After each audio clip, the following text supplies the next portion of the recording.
Romans chapter 5, verse number 8, the Bible says, "But God commendeth his love toward us, and that while we were yet sinners, Christ died for us." And so we talked about Monday how his love motivates. And then we talked about Tuesday how his love forgives. And then I want to talk to you today about his love was the only way. His love was the only way. The Bible says, of course, Jesus, he said, "I'm the way, the truth, the life. No man comes unto the Father but by me." He was the only way for us to live. The only way for us to live was that he had to die. Sin had to be paid for. In the tabernacle, we've been studying that on Wednesday night. The door, the gate, you'd go through the gate. There was only one door. Only one door. And it's still the same way today. There's only one door, and that's Jesus Christ. He's the only way. In the Old Testament, there was one way to God. And in the New Testament, there's only one way to God. And that door in the Old Testament represented Jesus, and he's the only way. John 3:16, "For God so loved the world that he gave his only begotten Son, that whosoever believeth in him should not perish, but have everlasting life." We have to believe on Christ. Me and my wife, we were dating and went to prom.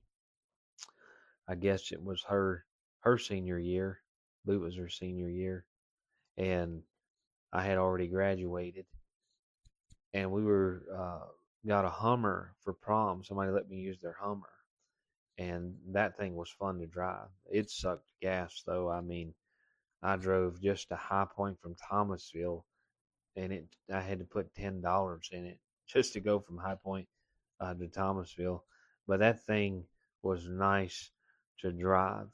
I loved it, and we left the prom area down there in High Point, and next thing you know, we turned down a road, and it was a one-way road, and it was kind of scary because cars was coming up, and we was going the wrong way. Um, and let me just say this: there's a lot of people that's going the wrong way. There's only one way, just like a one-way road. There's only one way road to heaven. There's not many ways. There's not two or three. Jesus is the only way. And if you want to go to heaven when you die, you must place your faith in Jesus Christ. You must realize you're a sinner. You must realize that Jesus paid for your sin. You must realize that without him, you're going to die and go to hell. And you've got to place your faith in him to get salvation for you to go to heaven. There's only one way. You know that they were years ago trying to get people to go to Mars, and it was a seventh or eighth month trip, and just to check it out, then they come up with a trip to Mars that's one way, and they wanted people to build a life out there. And you're crazy in your mind if you think I'm going to get me a ticket and my family a ticket and getting us sent up to Mars. I don't know. I don't know what's there. God didn't intend all that. This world's in a mess. I tell you, this world's going crazy. Our kids had wacky tacky day last week in school. They had to dress wacky tacky. I told Michael and them, I said, this world, this world's wacky tacky. I mean, good night. Everything going on in this world. It's crazy. It's chaos. It's a mess. And only one person is going to straighten that out: the Antichrist, who everybody's going to think is Jesus. Thank God we won't be here. Thank God if you're saved, you're going to meet the Lord in the air. Thank God for the rapture. Thank God he's coming back. But I'm telling you, this world's in a mess.